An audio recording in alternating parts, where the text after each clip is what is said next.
안녕하세요. 저는 곧 해외로 출국하는 30대 여성입니다. 한국에서의 추억들을 되돌아보니 정말 다양한 일들이 많았네요. 슬프고 답답하고 힘들었던 일들도 많이 있었지만 좋은 사람들을 만나 힐링하고 재밌게 즐겼던 일들도 많답니다.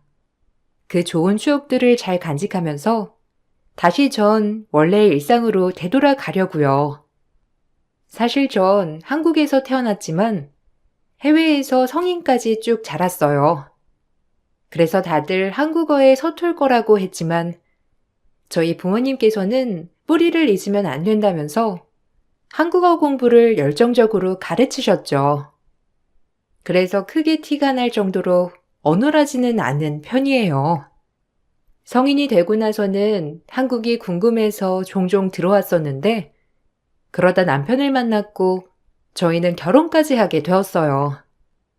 제 사연은 바로 제 결혼기랍니다. 마지막으로 여러분들께 훌훌 털어놓고 가려고요.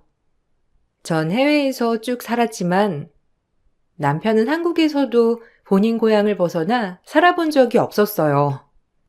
남편에게는 미혼인 형과 기혼인 누나 2명이 있었는데 주변에서도 시집살이가 장난 아닐 수 있다고 했었는데 정말 그렇더라고요. 처음 결혼 허락을 받으러 갔을 때 저희 계획을 말씀드렸어요. 엄마, 아빠, 우리 결혼하려고. 수진이가 지금 잠깐 직장을 쉬고 있어서 여기 있는 건데 아마 길면 3년 안에 해외로 나가야 할 것 같아. 나도 수진이 해외 가는 기간에 맞춰서 해외지사 근무 신청할 거야. 지금보다 훨씬 좋은 조건이니까 엄마, 아빠도 너무 걱정하지 말아요. 회사에서도 해외지사 근무자 구하기 힘들어서 아마 3년 정도 지내다가 갈 수도 있을 것 같아. 아이고, 우리 아들이랑 어떻게 떨어져서 지내니? 그냥 한국에서 이렇게 지내는 것처럼 지내면 안 되는 거야? 아이고, 엄마는 우리 막내 못 보고서는 못 산다. 그럼 너희 결혼하고 나서 신혼집은 어쩌려고? 그러면 너희가 지금 밖에서 살기도 애매한 기간이잖아. 말은 3년이라고 했지만 언제 발령이 떨어질지도 모르는 상황이고 일단 한국에 있는 동안만이라도 우리랑 합가를 해서 지내는 건 어떠니? 해외에 나가서 살면 1년에 한 번 볼까 말까인데 이참에 그동안 지내면서 친해지기도 하고. 엄마, 나야 엄마 아빠랑 가족이지만 아직 수진이는 어색하지. 그리고 수진이는 해외에서 지내가지고 한국 고부 사이 이런 거에 대해서 잘 몰라. 그렇게 되면 엄마도 불편할걸? 어차피 해외 나간다고 해서 영영 나가 있을 것도 아니고 자주 들어올 텐데 벌써부터 무슨 걱정을 그렇게 해. 지금 수진이가 지내고 있는 오피스텔 있으니까 일단 거기서 지내면 돼. 아무리 그래도 이번 기회 아니면 언제 또 시댁 식구들이랑 살아보겠니?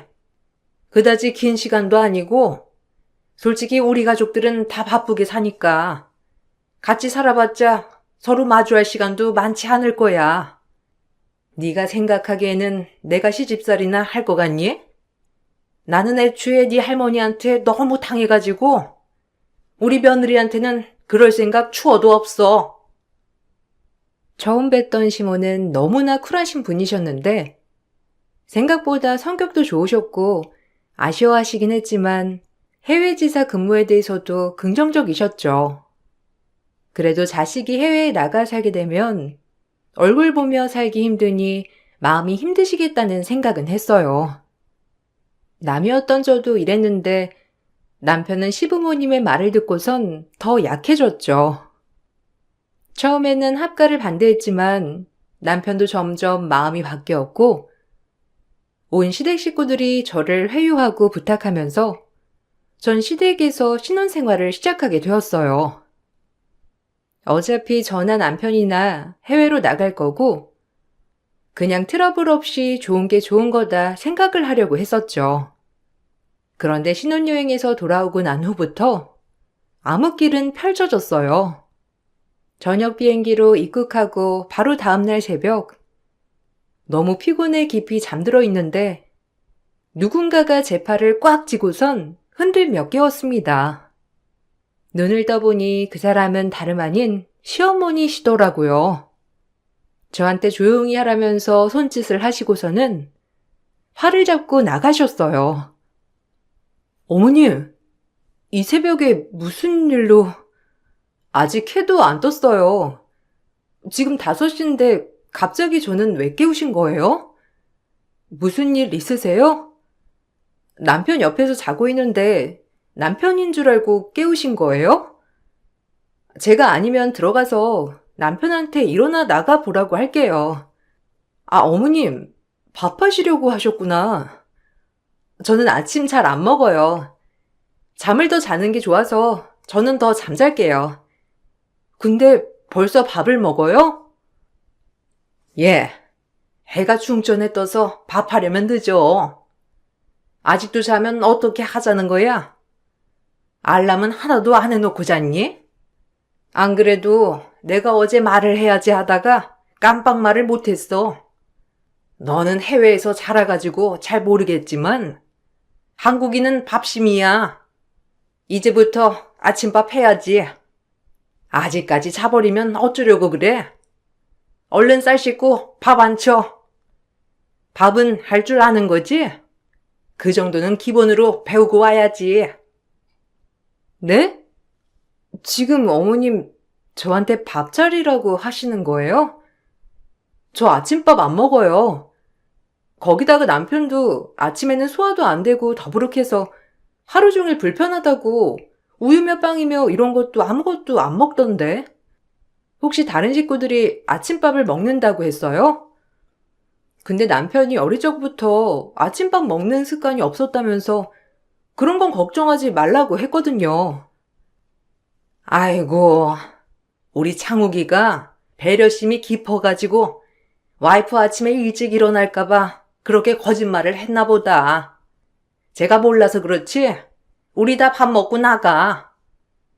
너랑 연애하느라고 아침밥을 굶다 보니까 습관이 된 거지. 원래 우리랑 살 때는 그러지 않았어. 어쨌든 우리는 저녁에 밥이 남아도 뒀다가 내가 해치우고 식구들은 다들 새밥 지어서 먹이니까 얼른 밥하렴. 시모의 말에 저는 등 떠밀리듯이 밥상을 차리게 되었어요. 시모는 가만히 서서 이걸 씻으라 저걸 씻으라 명령만 하셨고 재료를 손질하고 데우고 하는 건 제가 다 하게 되었죠. 그렇게 열심히 밥상을 차리고 나서 보니 아침 해가 뜨고 있더라고요. 하나둘씩 출근을 위해서 나오는데 차려진 밥상을 보고서는 아버님이고 아주버님이고 남편이고 아무도 먹지도 않고 그냥 나갔어요. 시모는 그 모습을 보면서 당황스러워했지만 아무렇지 않은 듯 밥상을 정리하면서 저에게는 네가 처음 와서 어색해 그런가 보다며 제 탓을 하시고선 치우라고 시키셨답니다. 그날로로 아침상을 다시 차리지는 않았지만 왠지 시어머니가 각오하고 시킨 것 같다 싶어서 남편과 얘기를 하게 되었어요. 자기, 근데 원래 아침밥 안 먹는다고 한 거 아니었어? 나도 들어보니까 한국에서는 아침에 든든하게 먹는다고 해서 나도 저번에 데이트할 때 물어봤잖아. 근데 자기가 평생 아침밥 먹어본 적 없는 것 같다고 했었지? 근데 어머님 말로는 계속 아침밥 다 해 먹었다던데? 매일매일 아침마다 새밥 지어서 드신대. 당신은 그럼 매일 새밥 지으시는 걸 몰랐던 거야? 뭐? 자기야, 이거 엄마가 자기 키 잡으려고 그랬나 보다. 엄마 진짜 웃기네. 시집살이 안 시킬 것처럼 하더니만 결국 엄마도 시어머니였네. 아니 원래 한국 시어머니들은 며느리 기 잡으려고 한 번씩 말도 안 되는 거 시키긴 해.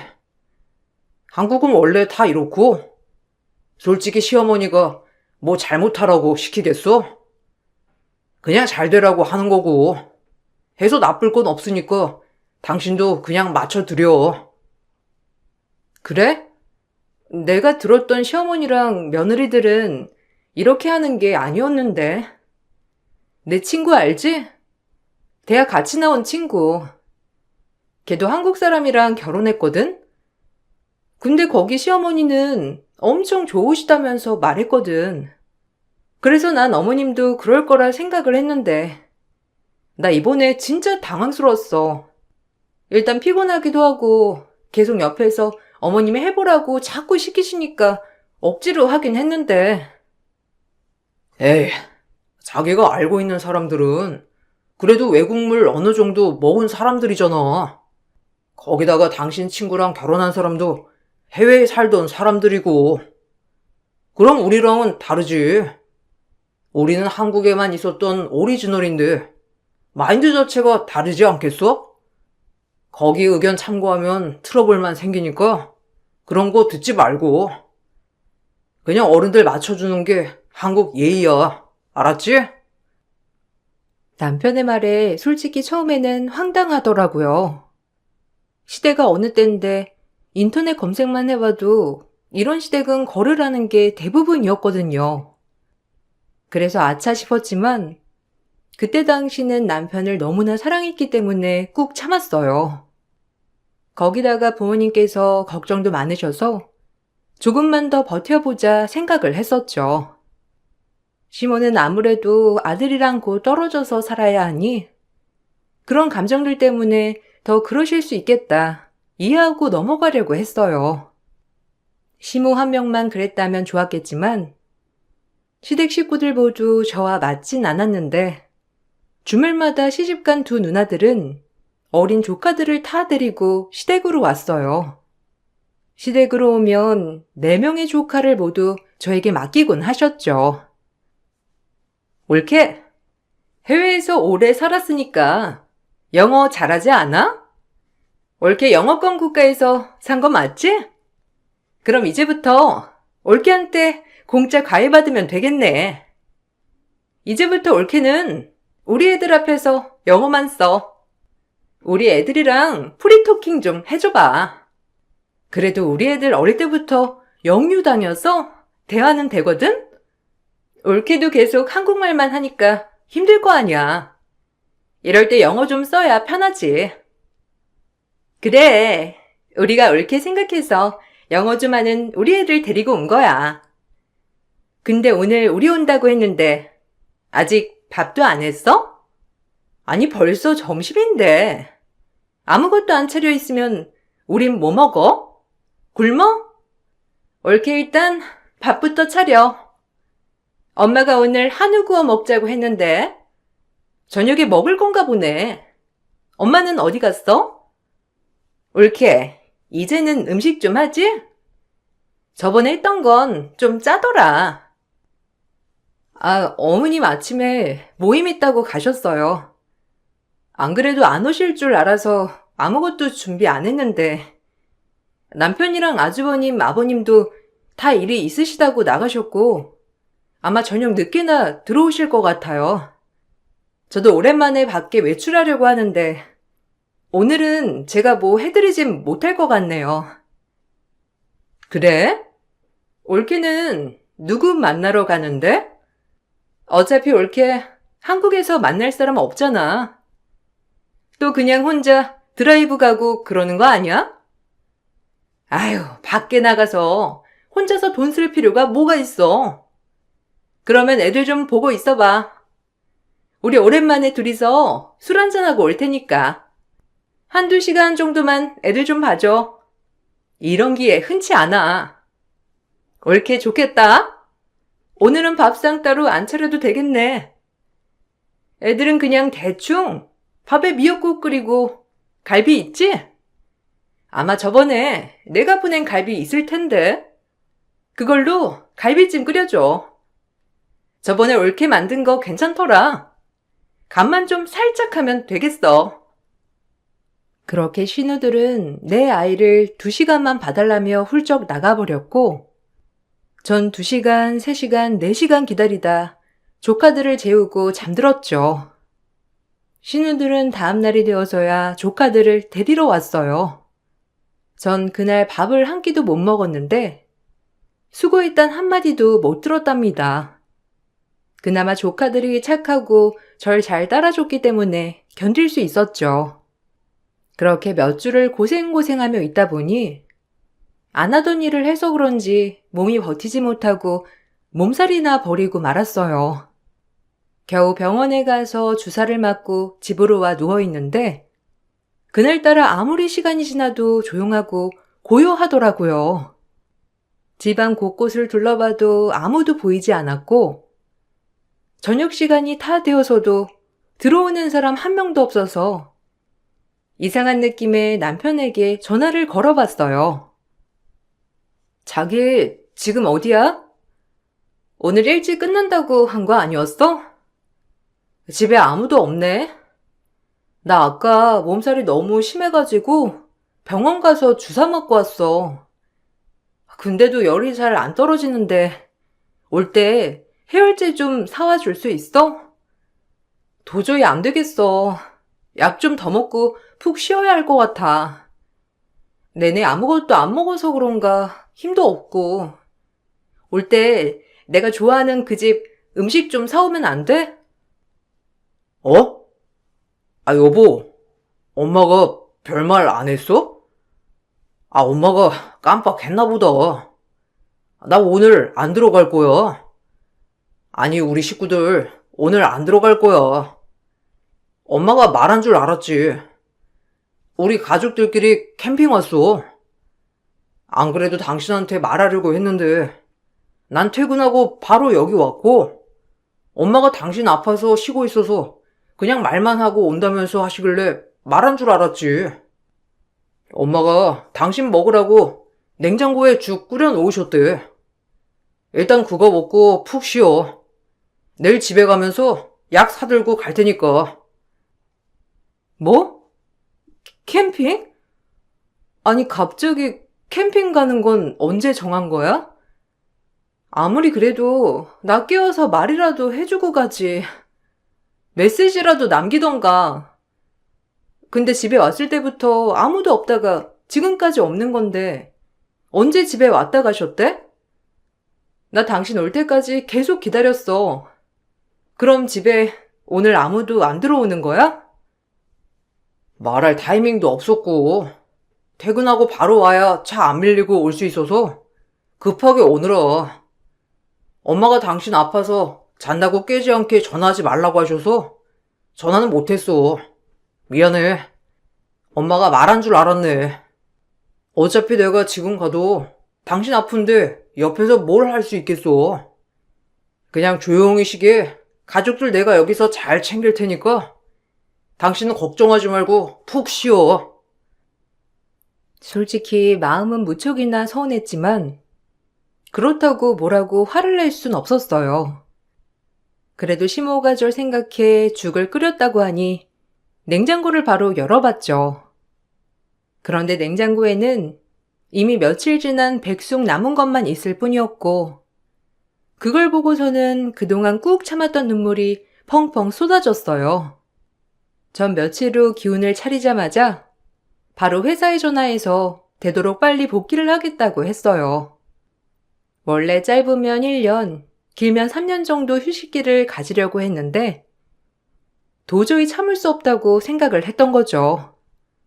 회사에서도 제가 빨리 복귀하길 바라고 있던 상황이라 당장 다음 달이라도 들어오란 연락을 받았어요. 이 답변을 받고선 전 바로 남편에게 통보했습니다.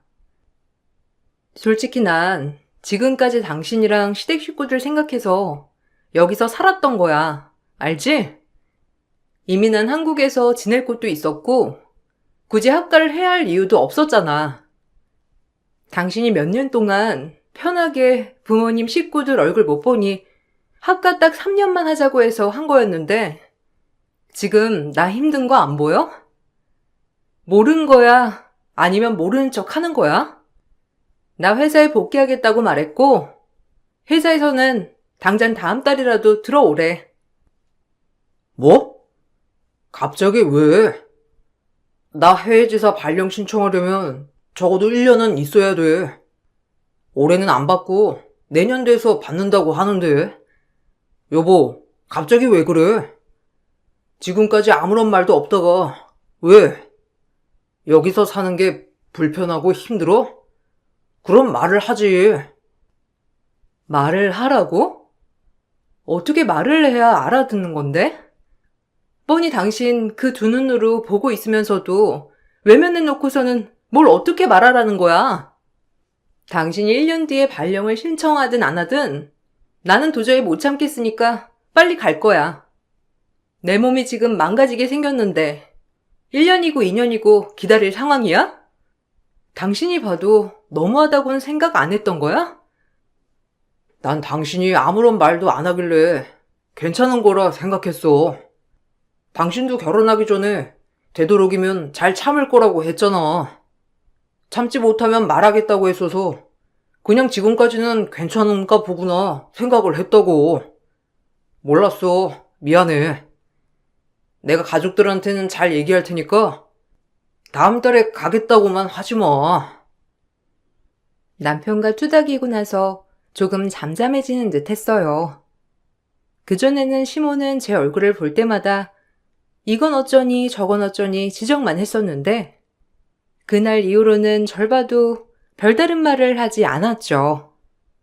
그런데 시모가 잠잠해지니 다른 사람들이 더 난리가 났어요. 시모가 자꾸만 시누이들한테 하소연을 하시는지 시누들은 그날 이후로 평일에도 한 번씩 불시에 방문하거나 주말에는 아예 매일 찾아오기 시작했고 오고 나서는 살림이 부족하다면서 지적했어요. 옳게 해외로 다시 가는 건 좋아. 근데 아무리 그래도 와이프로서 해야 할 일은 똑부러지게 해야 하는 거 아니야? 옳게 외국인이랑 결혼한 거 아니잖아. 한국인이랑 결혼을 했으면 어느 정도 문화는 따라야지. 외국 나가면 우리 귀한 막내, 우리는 올케한테 다 맡길 수밖에 없는데 살림을 이 모양 이 꼴로 하면 어떻게 할 거야? 냉장고 정리는 왜 이렇게 된 건데? 이런 식으로 엉망으로 하면 어떡해? 1년 동안 배울 수나 있겠어? 전 아직 냉장고 정리까지는 안 해봤어요. 어머님께서 항상 냉장고 정리하시고 물건 꺼내는 것도 저 못 믿었다고 안 시키시거든요. 아마 어머님이 편하시게 그렇게 정리를 해두신 것 같은데 엉망인가요? 제가 어머님한테 잘 말씀드릴게요. 그래도 어머님이 살림은 40년은 더 하셨는데 그렇게 엉망진창으로 하셨어요? 뭐 엉망까지는 아니고 근데 우리 엄마 너무 부려먹는 거 아니야? 엄마가 이제는 나이가 있으신데 매일 설거지도 하고 빨래도 하고 청소하고 집안 살림 모두 엄마 손 안 거치는 게 없는데 엄마가 얼마나 힘들겠어? 안 그래 옳게? 식구 하나 는다는 게 간단한 게 아니라니까. 일은 2배로 늘고 더 고된 건데 아직도 엄마한테 시키고 있어? 형님, 그건 모르시는구나. 안 그래도 어머님께서 힘들다고 저 여기 오고 2주 만에 청소 빨래 다 저한테 주셨어요. 어머님이 냉장고 정리만 하시고 다른 건 다 저보고 하라고 하셨거든요. 그래서 좀 편해지신 줄 알았는데 어머님이 힘드시대요? 그렇구나. 안 그래도 주변에서 원래 어르신들이 하던 일을 안 하게 하면 여기저기 아프고 힘들다고 한다고 저보고 일 뺏지 말라더라고요. 다시 어머님이랑 잘 상의를 해가지고 원래 하던 일 잘 하실 수 있도록 말씀 좀 드려볼게요. 제가 이렇게 말을 해버리니 신우는 아무 말도 못하더라고요. 아마 제가 이 정도로 조리 있게 말을 할 거란 생각은 안 했던 것 같아요. 저에게 자꾸만 말로는 지고 있으니 신우는 집안 곳곳을 다니면서 사사건건 다 트집을 잡았죠. 저도 속으로는 너무 부글부글 화가 끓었지만 꾹 참고 다 아무렇지 않게 대답했어요. 아주버님과는 집안에서 대화를 많이 한 편은 아니었는데 처음 아주버님은 굉장히 신사답고 젠틀했거든요. 외모로만 따지자면 남편보다 키도 훨씬 크고 얼굴도 잘생긴 편이라 왜 장가를 안 갔을까? 눈이 높은가 생각을 했었는데 이게 말을 해보니 왜 그런지 알겠더라고요. 아이고, 재수씨. 아침마다 다크서클이 눈 밑까지 쭉 내려온 게 피로가 안 풀리는가 봐요. 동생이랑 아주 잘 즐기면서 사는 모양인데 제가 옆방에 있다는 건 기억하고 사는 거죠? 제가 밤기는 어두우니 안심하세요. 아, 그러고 보니 우리 동생이 요즘 아무리 잘 먹어도 야이어 가는 게 역시 이유가 있는 것 같네요. 남편이야 다이어트해서 살 빠지는 거죠 뭐. 저도 새벽마다 밥하느라고 일찍 일어나는 거 아시잖아요. 저도 푹 쉬지 못하고 계속 일만 하니까 피로가 쌓일 일만 있지 풀릴 일이 없죠 뭐. 아주버님 무슨 뜻으로 말하시는지 저 다 알아요. 그런 얘기는 좀 듣기는 좋지 않네요. 에이, 이 정도 농담은 가족끼리는 그냥 장난으로 할 수 있는 거예요. 아, 왜 이렇게 예민하실까? 이런 게 한국식 농담인데. 예전에는 영화 보면 첫날 밤 치르는 곳 창호지를 뚫어가지고 보는 사람들도 있었는데 지금이랑 비교를 해보면 지금은 너무 점잖아졌죠 뭐. 재수씨랑 동생 마음은 제가 충분히 이해해요. 30대면 노산이고 아무래도 임신하기는 힘드니까. 저도 그래서 20대 여자 만나려고 하는 거잖아요. 30대 여자들은 산전수전 다 겪어서 뭐 임신이 잘 안 될 수도 있는 거고. 네? 뭐라고요? 지금 무슨 얘기를 하시는 거예요? 30대면 아직 젊고 창창한 나이인데 그런 말을 왜 들어야 하는지 모르겠네요. 제 주변에서도 지금 결혼해서 아이 잘 낳는 친구들도 많은데 어떻게 그런 식으로 말을 해요? 40대가 넘어서도 결혼을 못한 이유가 분명했어요. 한두 번 말을 나눠보니 더 이상 말을 섞고 싶지 않은 타입이었죠. 남편에게 말을 해봤자 그냥 친해지려고 농담하는 거라면서 한국 정서를 제가 잘 이해 못해 그런 거라는 말만 들을 뿐이었어요. 그런 아주버님이 어느 날 갑자기 결혼을 한다면서 예비 형님을 데리고 온다더라고요. 소개로 만나게 됐는데 듣기론 아주버님이 자기 본성을 엄청 숨겼다고 했어요. 어쨌든 첫 인사를 하러 오겠다고 한 날 시모는 신이나 새벽부터 음식 재료들을 싹 다 준비를 했죠. 그날은 본인이 직접 다 만들겠다며 저에겐 이것저것 시키진 않으셨지만 전 속으로 이 결혼을 뜯어 말려야 하나 고민하고 있었어요. 예비 형님이 딱 들어오는 순간 어디서 본 것 같은 느낌이 들더라고요. 예비 형님도 그런 눈치였는데 저와 서로 대화를 나눌 틈도 없이 시댁 식구들이 폭풍 말을 걸어 대화를 할 수가 없었어요. 그렇게 식사 시간이 되고 전 예비 형님께 줄 불고기 반상을 내갔습니다. 그런데 갑자기 시모가 저를 주방으로 부르더라고요. 그래서 주방으로 갔더니 갑자기 제 뺨을 내리치셨어요. 너 지금 나한테 장난하자는 거니?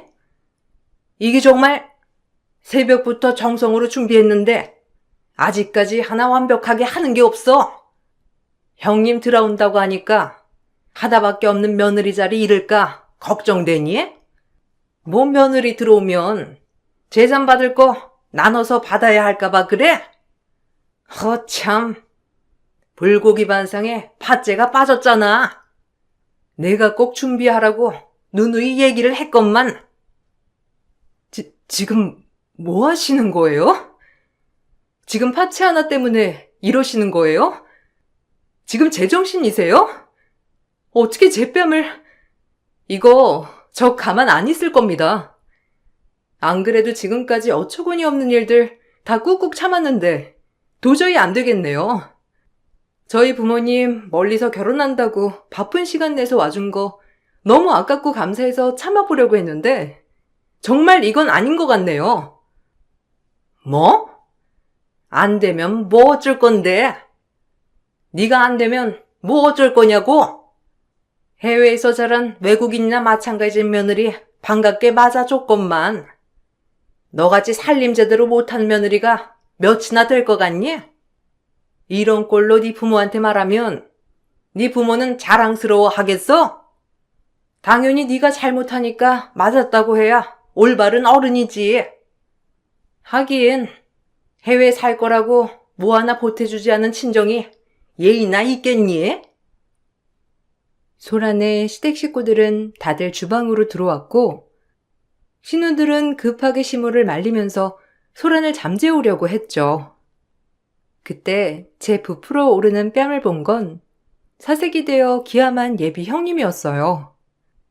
누가 봐도 시모에게 맞았던 게 티가 날 정도로 한쪽 뺨이 빨갛게 부풀어 올랐고 제 눈에는 눈물이 그렁그렁했던 상황이었어요. 근데 갑자기 절 가리키며 기함을 하며 말을 하더라고요. 어머, 당신들 단체로 미쳤어요? 이분은 유명 리조트 사장님이시잖아요. 맞죠? 몇 년 전에 제가 인터뷰했던 사장님 기억 안 나세요? 제가 그때랑 다르게 머리도 길고 염색도 하긴 했지만 그때 그분 맞으시는 것 같은데? 안 그래도 제가 어디서 많이 본 분 같다고 생각을 했었는데 그 사장님일 줄이야. 휴양지에 리조트 여러 개 가지고 계셨던 사장님 맞으시잖아요. 네? 리조트요? 아, 새언니, 뭔가 잘못 알고 계신 거 아니에요? 옳게네. 그냥 자그만 모텔 같은 호텔 하는 집이에요. 그냥 뭐 작은 그런 곳이요. 옳게도 사장이 아니고 호텔에서 일하는 호텔리어 그런 거요. 옳게네 부모님이 40년 전에 하던 일인데 무슨 어마어마한 리조트예요. 새언니 착각했나 본데 옳게네 그런 집 아닐 텐데. 아니지? 아니에요. 분명 맞아요. 눈가 점이며 다 똑같은데? 아니 근데 지금 다들 뭐 하시는 거예요? 사장님이시든 아니든 이렇게 하는 건 아니죠. 설마 진짜 뺨을 치신 거예요? 진짜 제정신이세요? 이거 범죄예요. 어떻게 사람을 이 지경으로 만들 수가 있어요?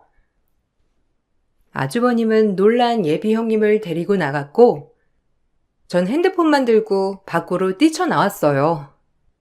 핸드폰에 불이 날 정도로 전화가 계속 왔지만 전 받지 않았죠. 예비 형님의 말처럼 전 해외 휴양 마을 리조트 단지를 운영하고 있었던 사장이었어요. 정확히 말하자면 휴양지 리조트를 운영했던 아빠의 사업을 물려받았죠. 국내에는 생소한 지역이라 그동안 외국 직원만 고용하다가 한국 직원을 고용하려고 했을 때 몇 년 전에 지원을 했던 게 예비 형님이었고 그때 전 같이 면접을 봤었답니다. 그때 봤던 절 기억하고 있었던 거였어요. 사실 해외에서 남편도 부모님을 만나 뵙긴 했지만 부모님께서는 혹여나 본인들 배경 때문에 부담이 될까 솔직하게 말을 하시진 않으셨고 작은 호텔을 운영한다고 하신 거였어요. 당연히 시댁에서는 해외로 직접 나가시진 않으시니 잘 모르고 있었던 거고 나중에 남편과 해외에 나가는 게 결정이 되면 그때 남편에게 말을 하려고 했었던 거였어요. 시댁에서는 그날로 시댁 식구들이 계속 연락을 해왔고 제발 마지막으로 한 번만 얼굴 보며 얘기하자는 말에 마지막으로 만나게 되었어요. 내가 한국 스타일을 좀 알려주려고 하다 보니까 열정이 너무 과다했던 것 같아. 그래서 실수를 한 것 같구나. 거기다가 오랫동안 혼자였던 큰아들이 장가를 간다고 하니 너무 예민했던 것도 있고 너무 미안해. 내가 사과를 할 테니까 그만 화 풀어. 한국에서는 어른이 사과를 하면 아랫사람은 받아줘야 예의인 거야. 알지? 그래. 엄마, 이번에는 조금 심했어. 옳게. 내가 엄마한테 엄청 화냈어. 어떻게 그렇게까지 했을까? 옳게. 사람이 살다 보면 너무 감정이 격해져서 갑자기 확 튀어나올 때가 있어. 한국 사람들은 예의가 더 중요해서 하나하나 디테일한 거에 더 예민해서 그런 거지? 옳게가 미워서 그런 거 아니야. 알지? 그래. 내가 좀 그런 거에 약하긴 하지. 예의가 중요하니까. 아무튼 화 좀 풀어. 우리랑 합가하는 게 불편하면 니들이 나가 살 수 있는 집 우리가 구해줄 테니까 다른 건 몰라도 아들 전화는 받고 오해도 풀고 그러렴. 아들은 그냥 가족들 사이가 멀어질까봐 그랬던 거야. 예의 운운하시는 분들 치고는 무척이나 예의가 없으시네요. 할 말은 다 하셨죠? 당신네 아들 기중한 막내랑은 앞으로 대화도 같이 살 생각도 없으니 걱정하지 마세요. 이미 소송은 진행했고 아마 소장 갈 겁니다. 다음 얘기는 제가 아니라 제 변호사랑 하시고요. 당신 아들도 유책사유 충분한 거 아시죠? 그리고 당신네들한테도 책임 있으니 그거 각오하세요. 어머. 아니, 왜 그러는 거야? 아가, 그렇게 많이 화가 난 거니? 아이고, 내가 너무 미안하구나. 그렇지만 이건 너랑 내 문제지. 우리 아들이랑은 아무런 문제가 있었던 건 아니잖니. 그럼 나랑은 그만 보고 우리 아들만이라도 다시 한번 받아주면 안 되겠니? 걔가 너랑 같이 살겠다고 다음 달이라도 회사 그만두고 너 따라 해외 나가겠대. 누구 맘대로요? 처음부터 끝까지 지들 맘대로 하네. 아줌마, 이제 끝이야. 당신네들이랑은 앞으로 볼 일 없다고. 2번 다시 나한테 전화 한 통화만 하기만 해봐. 있는 거 없는 거 다 엮어서 고소할 거니까. 전 차근차근 절차를 밟으면서 제 뺨을 쳤던 것도 진단서를 끊어 시모를 고소했고 남편에겐 부당대우를 사유로 이혼소송을 했습니다. 당연히 제 이혼소송은 승소할 수밖에 없었는데 남편은 끝까지 찌질했어요. 솔직히 말하면 이건 네 잘못도 있어. 우리 집에서는 너희 집이 그냥 그저 그런 집이라고 생각했던 것도 있고 근데 내가 해외에 너 따라서 간다고 하니까 더 괘씸해서 그런 것도 있어. 네가 처음부터 너희 집 잘 사는 거 밝혔다면 우리 엄마고 누나고 형이고 그렇게 하지는 않았을 거야. 우리 가족들도 어느 정도 잘못한 건 있지만 아무튼 너도 잘못한 거 있으니까 우리 다시 시작하자. 아, 너네 집은 사돈집이 부잔지 안 부잔지에 따라서 태도가 달라지니? 예의 운운하더니만 결국에는 돈 보고 움직이는 거네? 참 신기한 집이다. 그렇지? 그걸 처음부터 알았어야 하는 건데 뒤늦게 알아서 아쉽지만 그래도 너랑 이제라도 헤어져서 얼마나 다행이야. 우리 집 돈 너한테 쓸 뻔했잖아. 너 같은 쓰레기랑은 다시 시작할 생각 없거든? 아참, 네 형도 파혼했다며? 그래, 형도 파혼했어. 나랑 다시 시작하는 게 싫으면 그 여자한테라도 해명 좀 해줘. 그때 일 오해했던 거라고. 그것 때문에 파혼한 거 같아. 형이 방에 들어가서 안 나와. 우리 집 풍비박산 났어. 겉으로 보기엔 멀쩡하면 뭐하니? 속이 다 썩었는데. 너네 집은 애초에 무너지기 1초 전이었어. 이거 왜 이래? 한국에서 참 교훈 알려줘서 그건 고마워. 너 같은 애 다시는 안 만날 수 있을 것 같네. 남편은 제가 출국 날짜가 나오기 전까지 다시 재결합을 요구했지만 받아주지 않았어요. 듣기론 누나들도 이혼 위기라고 하는데 그때 누나들 하는 꼴을 보면 곧 다들 시댁으로 모이지 않을까 예상한답니다. 전 다시 홀가분한 마음으로 가족 품에 돌아오게 되었어요. 큰 산을 넘어 우여곡절도 있었지만 다시 한번 일에 집중해 살아보려고요. 제 사연 들어주신 분들 정말 감사드려요. 모든 분들에게 앞으로 축복이 가득하시길 바랄게요. 안녕하세요. 저는 최근에 손윗동서의 황당한 행동들 때문에 사연을 신청하게 된 결혼 2년차 30대 중반 여자입니다. 남편과 결혼했을 때부터 손윗동서와는 약간의 트러블이 있었어요. 딱 봐도 저를 견제하는 것 같은 느낌이 들었었죠.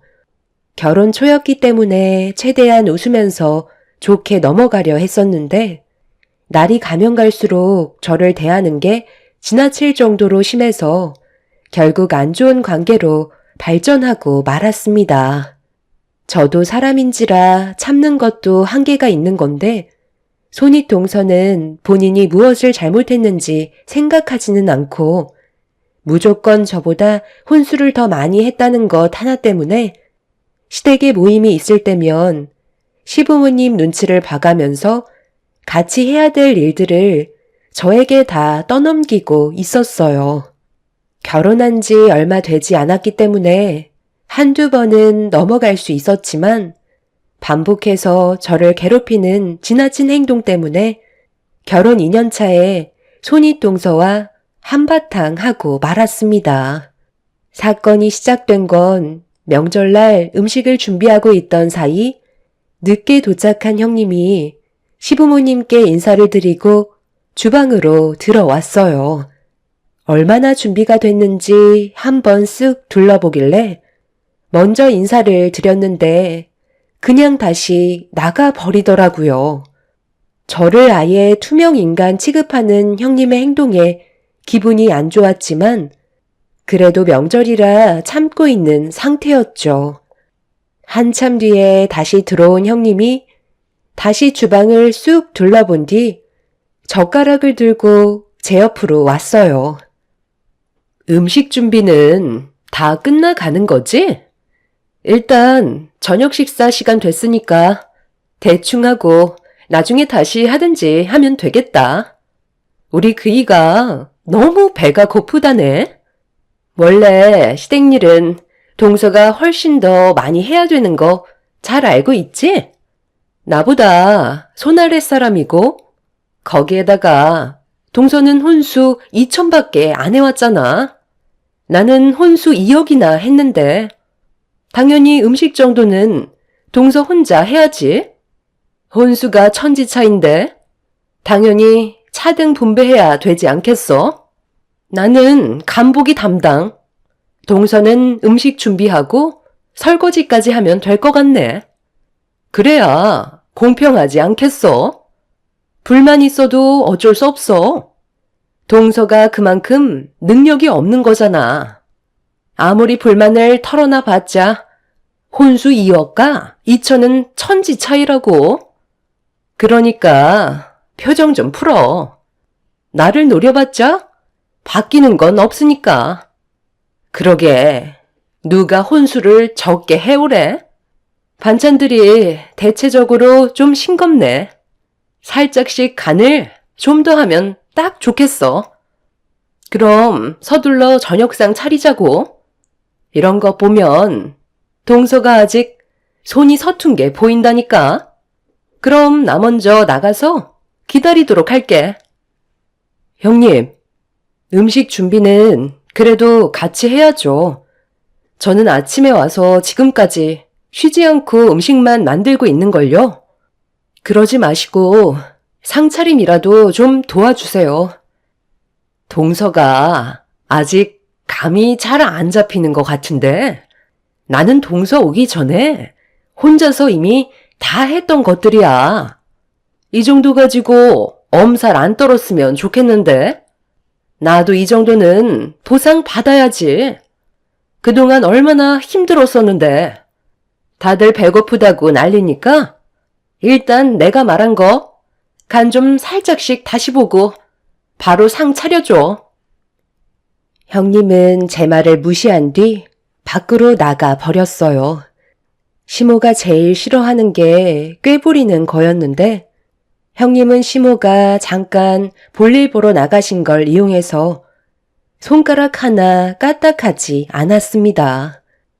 아침부터 와서 주방에서 거의 나오지 않고 있던 저는 이미 지칠 대로 지쳐 있었던 상태라 시댁에 늦게 온 형님이 그래도 도와줄 거라 생각했지만 그건 제 착각이었다는 걸 알 수 있었죠.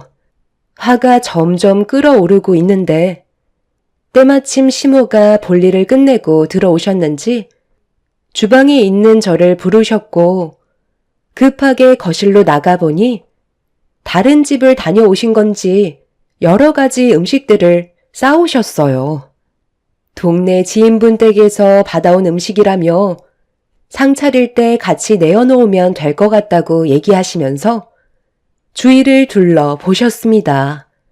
저는 음식을 들고 주방 테이블에 올려놓고 있는데 시모가 아주버님 차가 밖에 주차되어 있는데 형님은 어디 갔냐고 물어보시길래 제가 잘 모르겠다고 하자 굳어진 얼굴로 주방으로 나오시더니 2층으로 올라가셨어요. 그리고 방문을 활짝 열어 젖히자 형님은 코를 골며 대자로 누워 깊은 잠에 빠져 있었습니다. 그 모습을 본 시모는 형님 보고 일어나라며 최대한 화를 억누르며 침착하게 깨우고 있었습니다. 저도 옆에서 일어나야 될 것 같다고 얘기했지만 형님은 꿈쩍도 하지 않았죠.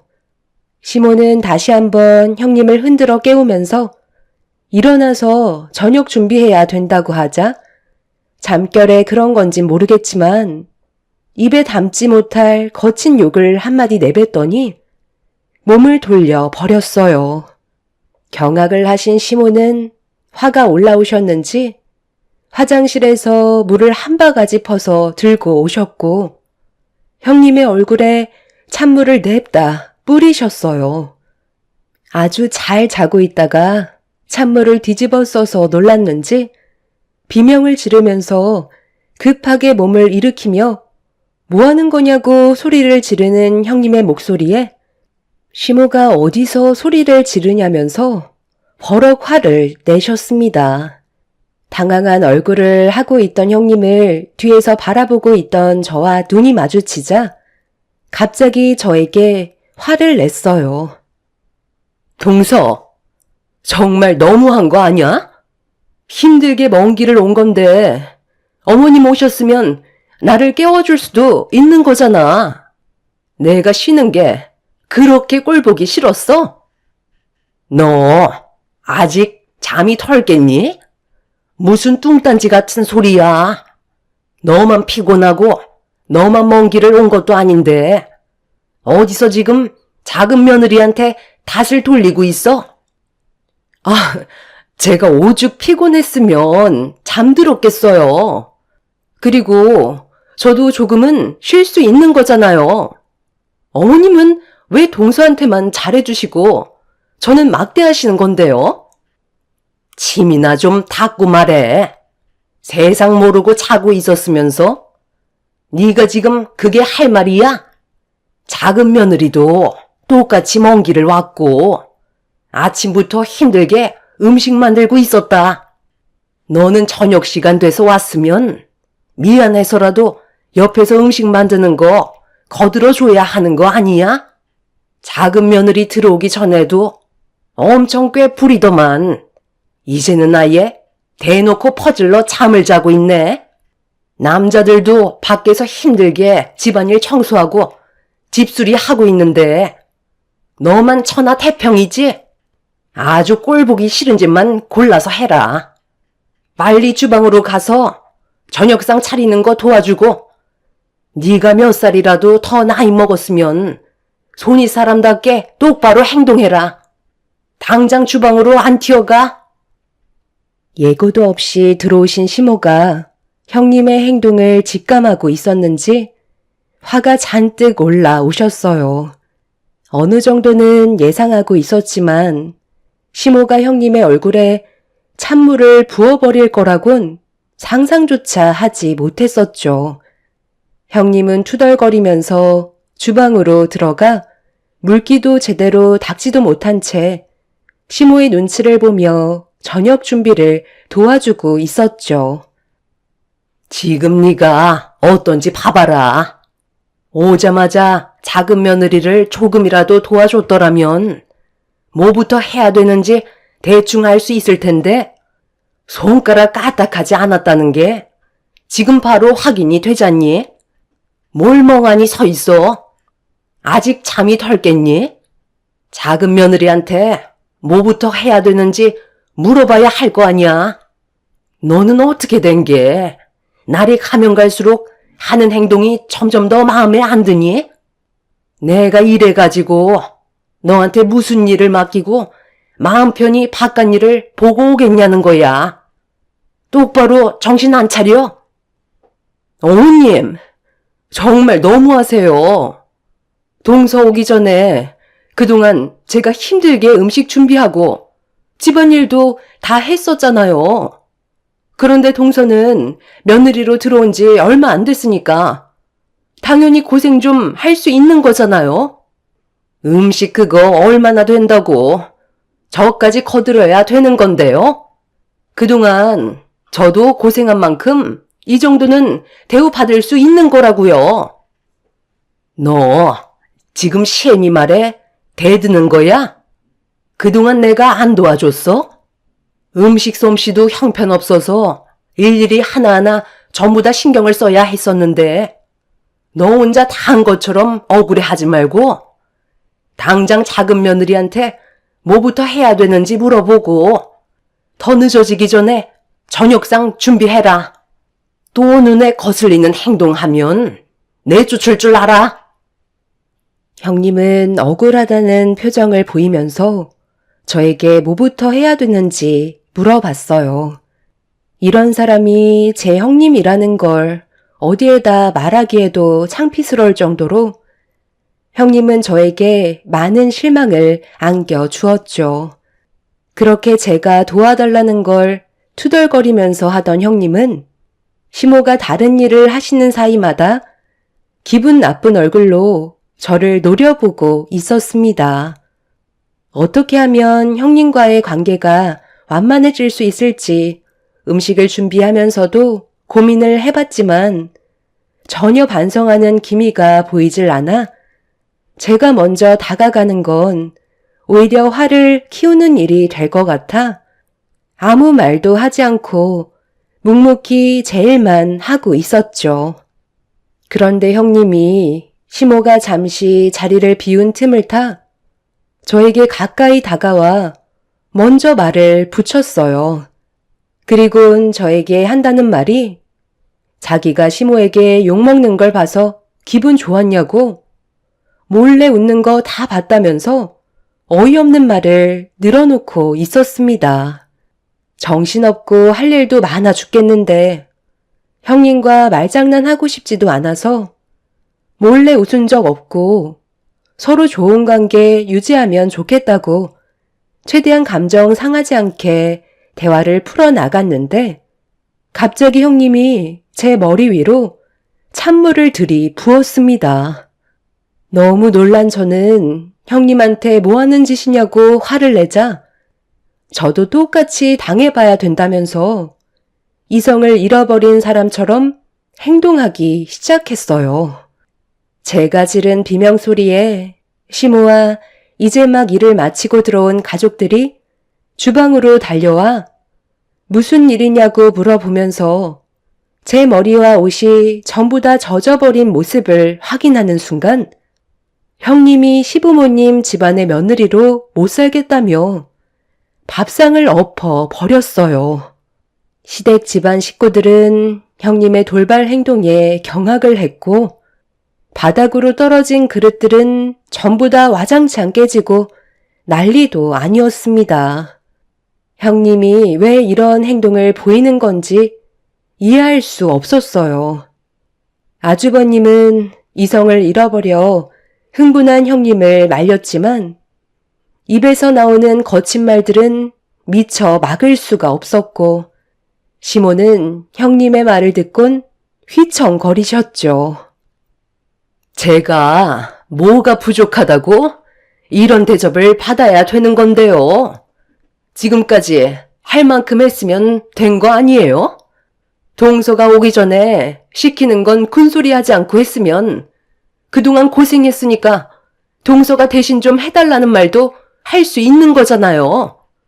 저는 어머님 집안에 며느리로 들어오려고 혼수를 2억이나 준비했었어요. 그런데 동서는 꼴랑 2천밖에 준비 안 했잖아요.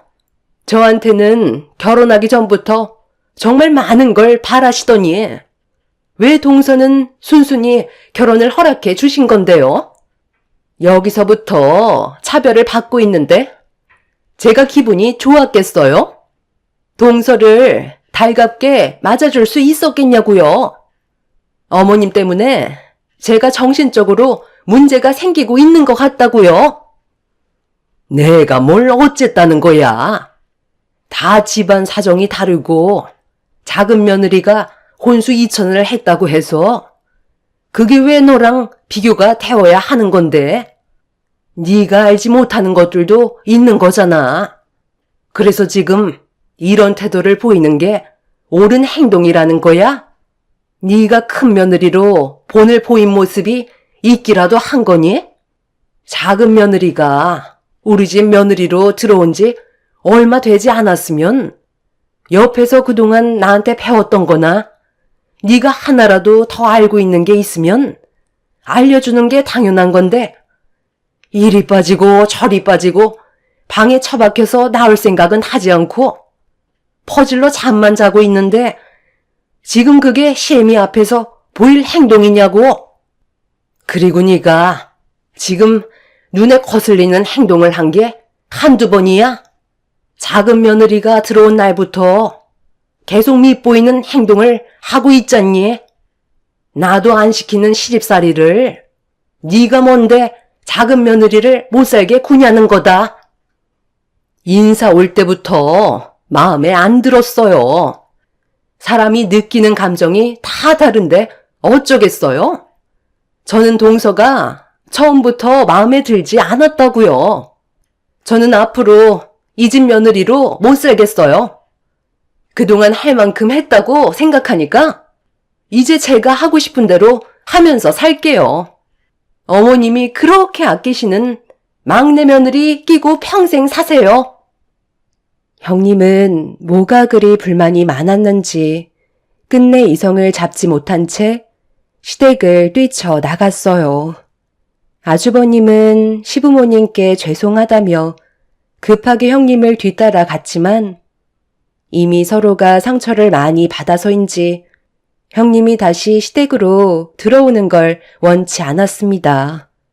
결국 시모는 형님을 더 이상 며느리로 받아들이지 않겠다는 확고한 태도를 보여주셨어요. 그날 이후 형님과는 단 한 번도 연락을 한 적도 없으셨죠. 저도 형님의 태도에 상처를 많이 받았었기 때문에 차라리 인연을 끊고 지내는 게 가족에겐 평화가 있을 것 같아 입 밖으로 형님 얘기를 일절 꺼내지 않고 있었습니다. 그런데 평생을 안 볼 것처럼 시댁을 나갔던 형님이 갑자기 저에게 연락을 시도했어요. 받고 싶지는 않았지만 2달 만에 온 전화라 일단 혹시 모를 불상사를 대비해 무슨 말을 하려는 건지 들어는 보고 싶었죠. 동서, 잘 지내고 있었어? 아직도 그때 일로 화가 많이 나 있는 거야? 시간도 어느 정도 지났는데, 어느 정도 화가 가라앉을 때도 됐잖아? 우리 잠깐 통화 좀 할까? 무슨 일 때문에 전화하셨어요? 저 지금 많이 바빠서 오래 통화할 수가 없거든요. 그리고 형님이 그때 저한테 했던 행동은 아직 그대로 상처가 남아 있는데요. 내가 조만간 직접 얼굴 보고 정식으로 사과할게. 나랑 오래 통화하고 싶은 생각이 없는 것 같아서 용건만 간단히 할 테니까 나 좀 도와줄 수 있지? 아휴, 그동안 몰라봐서 미안해. 내가 진작에 알았더라면 동서한테 그런 행동 아예 하지 않았을 텐데 내가 동서를 너무 몰랐었나 봐. 이런 일이 있었으면 진작에 나한테 얘기했어야지. 왜 그때 알려주지 않았던 거야? 동서가 왜 혼수를 2천밖에 안 했었는지 나는 한참 뒤에나 알게 됐다고. 진작에 말해줬으면 그런 일도 없었지. 동선의 아버님께서 시아버님 회사와 이번에 합병을 했다며? 서로 친분이 있었다는 말을 왜 얘기 안 했어? 그런 일들이 미리 계획되어 있었으면 나한테 귀띔이라도 해줬어야지. 나는 그런 걸 전혀 몰랐었잖아. 그리고 동선의 아버님께서 투자하고 계신 회사가 하나 있다고 하던데 내가 이번에 그곳에 입사 지원서를 냈거든. 애들도 어느 정도 커서 나도 다시 원래 하던 일에 복귀할까 생각 중이었거든. 그런데 거기 회사 대표가 동선의 언니분께서 운영한다며? 크게 어려운 일은 아니고 내 이력이 뒤떨어지는 건 아니니까 잘 좀 봐달라는 거지. 가족 좋다는 게 뭐야? 이럴 때 서로 돕는 거 아니겠어? 나중에 나랑 개인적으로 식사할 수 있는 시간을 좀 가졌으면 좋겠는데 언제 시간 괜찮겠어? 나 정도 스펙이면 동선의 언니분께서도 분명 욕심은 나실 거야. 비록 일을 쉰 지 몇 년 됐지만 충분히 능력을 인정받을 수 있을 정도 이력은 된다고. 그렇게 해줄 수 있는 거지? 명절 때 있었던 일들에 대해서는 우리 좋게 넘어가는 걸로 하자.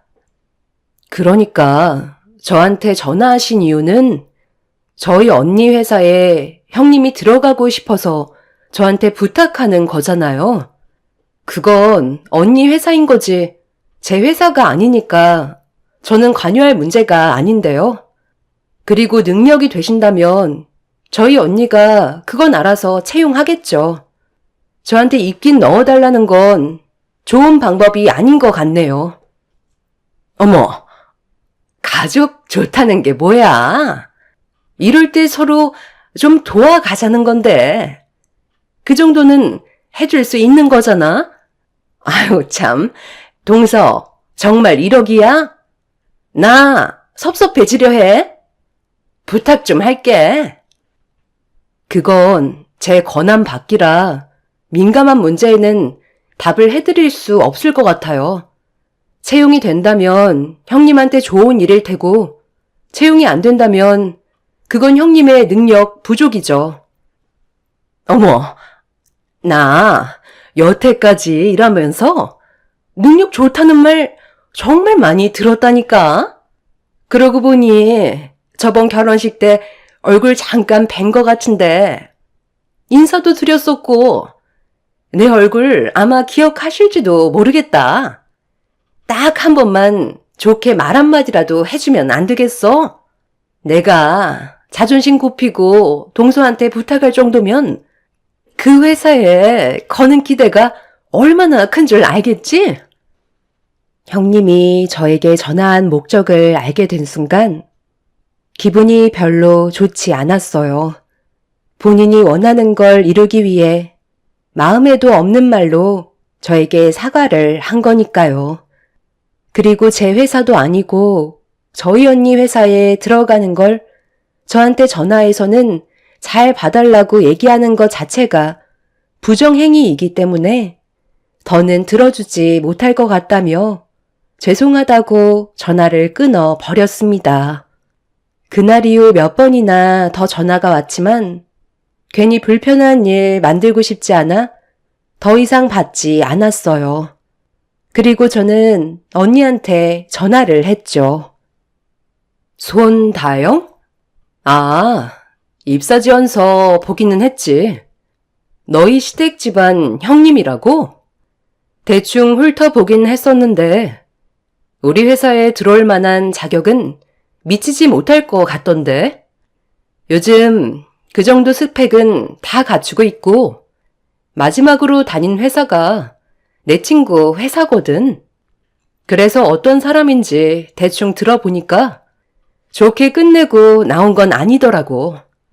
전 회사에서 이미지도 상당히 안 좋았었고 본인은 손가락 하나 까딱하지 않으려 하고 밑에 부하 직원만 부당하게 이용했다는 거야. 본인이 이룬 성과도 아닌데 자기가 선배라는 이유 하나만으로 모든 영광을 자신에게 돌렸고 결국 내부 분열로 인해 부하 직원들이 그 사람을 고발하면서 퇴사하게 됐다던데. 그리고 디자인 바닥이 그렇게 넓은 편이 아니라서 한 달이 건너면 웬만한 사람들 거의 다 서로 알고 지내는 사이야. 큰 회사에 다녔던 사람이면 대충 알아봐도 어떤 생활을 했는지 금방 알 수가 있다고. 그래서 불합격 처리한 걸로 알고 있어. 직원을 채용할 때 정말 신중하게 결정하지 않으면 회사에 엄청난 타격을 주게 되거든. 따로 통보가 가겠지만 네가 잘 포장해서 얘기해 주던지 아니면 그냥 모른 척해. 다른 회사도 많으니까 그곳에서 채용하겠지. 저희 언니의 말에 형님이 어떤 사람인지 어느 정도 알 수 있었어요. 시댁에서 생활할 때와 별반 차이를 느끼지 못할 만큼 성격이 별로 좋지 않았다는 걸 알 수 있었습니다. 그런데 문제는 며칠 뒤 형님이 저희 언니 회사에 채용이 되지 않았다는 거에 불만을 가지게 된 건지 언니 회사에서 난리를 치고 있다는 소식을 언니를 통해 듣게 되었고 저는 급하게 언니 회사로 찾아가 난동을 피우는 형님을 말렸습니다. 저를 보자마자 형님은 불만을 털어놓기 시작했어요. 동서, 내가 저번에 전화하지 않았어? 좋게 좀 봐달라고 얘기했잖아. 가족 좋다는 게 뭐야? 서로 어려울 때 도움을 줄 수 있는 거잖아. 그런데 어떻게 나를 채용 안 해줄 수가 있어? 내가 지금 얼마나 많은 상처를 받았는지 알아? 하나뿐인 남편한테도 집에서 놀고 먹는다고 욕먹는 것도 서러워 죽겠는데 동서까지 나를 무시하는 거냐고. 나를 당장 이 회사에 채용하라고 동서 언니분한테 다시 한번 얘기해줘. 과거에 다른 회사에 있었던 일까지 들추는 게 어디 있냐고. 그러니까 처음부터 잘 좀 하지 그랬어요. 이력서가 뭔데요? 과거에 다녔던 회사에 대한 이력을 기록하는 거잖아요. 그럼 그 회사에서 어떤 생활을 해왔는지 그런 것까지 전부 다 알아볼 수 있는 거라고요. 디자인 바닥이 좁다는 걸 형님도 아셨으면 그동안 행실을 똑바로 하셨어야죠. 이렇게 난리를 치시는 게 오히려 역효과인 거 모르세요? 그리고 제가 듣기론 형님이 아이들 학교 보내놓고 집안일은 뒷전에 쇼핑으로 사치 부리고 맨날 모임만 가진다면서요? 그래서 한 소리 들은 거 가지고 지금 별거까지 하신다던데 도대체 그럴 거면 결혼은 왜 하신 건데요? 어머님이 형님의 이런 모습을 보면 얼마나 속 터지겠냐고요. 내가 그동안 애들 키우고 힘들게 육아했으면 그 정도는 보상 받아야 되는 거 아니야? 이 집 며느리로 들어오는데 혼수로 얼마가 들어갔는지 동서도 잘 알잖아. 나도 충분히 누릴 수 있는 권리가 있는 거라고. 그리고 그건 우리 부부 문제이니까 신경 쓰지 말고 당장 이 회사에 나 집어넣어 주도록 해. 지금 당장 합격시키라고. 제가 지금까지 살면서 많은 사람들을 만나본 건 아니지만 형님처럼 앞뒤가 꽉 막힌 사람은 처음 보는 것 같아요. 이 세상이 형님 하고 싶은 대로 돌아가지는 않는다고요. 저는 언니한테 전화를 해서 형님의 이력서 좀 달라고 부탁했어요. 그리고 잠시 뒤 직원분이 내려와 저에게 형님의 이력서를 건네주었고 저는 다시 돌려주면서 남의 회사에서 행패 부리면 영업 방해죄로 골치 아파진다고 그만해주길 부탁했어요.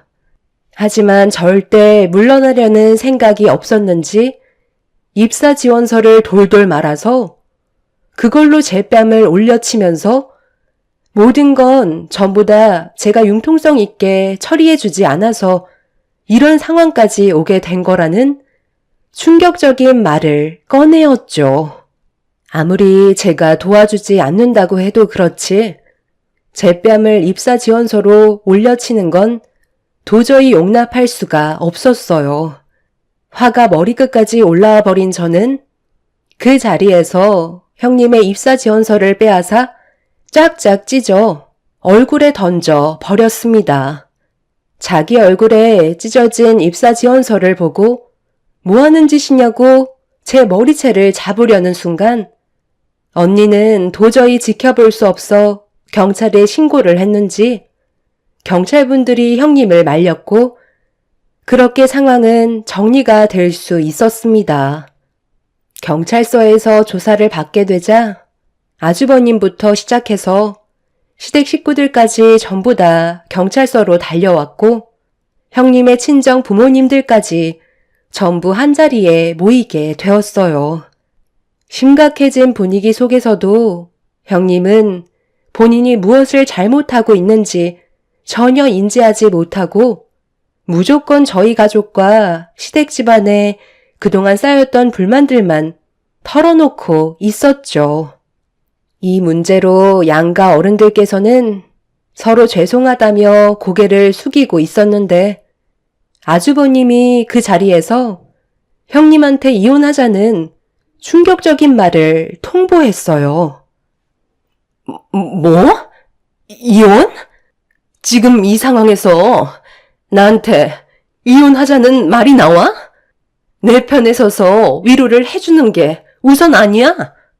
이제는 당신까지 나를 무시하는 거지? 내가 아무 이유 없이 당신과 이혼하자고 했겠소? 이거 어떻게 설명할 거야? 당신이 이걸 보고도 나랑 이혼하지 않아도 된다고 말을 할 수 있겠소? 어머, 이거 뭐니? 지금 이 사진 속에 있는 여자가 며느리 너는 아니지? 여기가 어딘 거야? 분위기를 보니까 춤추는 곳 같은데 너 이런 곳에도 다니는 거니? 저는 밖에서 힘들게 일하고 돈 벌어 오는데 하나밖에 없는 마누라는 애들은 전혀 신경도 안 쓰고 춤바람 나서 저런 곳에서 남자들 허리 감싸지고는 현란하게 즐기고 있었네요. 제대로 된 증거 보여드려요. 영상 한번 확인해 보실래요? 제가 차마 어르신들 앞에서 그건 못 보여드리겠습니다. 어머, 당신 미쳤어? 지금 내 뒤를 캐고 다닌 거야? 나도 좀 살고 싶어서 그랬던 것 뿐이라고. 사는 게 힘드니까 스트레스 좀 풀려고 잠깐 다녀온 건데 이 정도는 이해해 줄 수 있는 거잖아. 여태까지 당신 뒷바라지 해주고 힘들게 애들 육아했으면 이 정도 보상은 눈 감아 줄 수 있는 거 아니냐고. 이딴 걸로 나는 이혼 못해. 까면 깔수록 새롭게 드러나는 형님의 충격적인 행동들에 가족 모두 입을 다물지 못했어요. 형님의 친정 부모님들께선 시모에게 죄송하다며 경찰서에서 한참 동안 고개를 숙였지만 아주버님이 공개한 결정적 영상에 찍힌 형님이 술에 취해 인사불성이 돼선 숙박시설에 다른 남성과 출입하는 증거물을 확인하신 시모는 결국 아주버님과의 결혼 생활은 종지부를 찍어야 할 것 같다며 아주버님이 이혼을 결정했다는 거에 동의를 하게 되었고 결국 형님은 더 이상 저희 식구가 될 수 없었어요. 살면서 이런 성격을 가진 사람을 본 건 처음이라 지금도 당황스럽기만 합니다. 인생을 막 살 것 같으면 차라리 결혼을 하지 말지 왜 이런 미련한 행동을 했는지 이해할 수가 없었죠. 뒤늦게서야 본인이 무엇을 잘못했는지 인정하며 아이들 핑계로 아주버님과 다시 재결합하기를 원하고 있지만 시댁 식구들은 더 이상 형님을 받아줄 생각이 없는 것 같습니다. 저도 그 사람을 제 형님으로 받아주고 싶지는 않네요. 최근에 저한테 계속 전화가 와서 다시 시댁 집안의 며느리로 들어갈 수 있게 아주버님 보면 말 좀 잘해달라고 2번 다시 그러지 않겠다고 반성한다고 했지만 사람 본성 어디 가겠나요? 또다시 받아주게 된다면 머지않아 똑같은 일이 반복이 되겠죠. 이번에 전화번호까지 바꿀 생각입니다. 본인이 저지른 행동에 대한 대가를 받는 건데 어쩌겠어요. 이미 주워 담을 수 없는 게 현실인데요. 앞으론 제발 아이들을 생각해서라도 정신 좀 똑바로 차리고 살았으면 좋겠네요.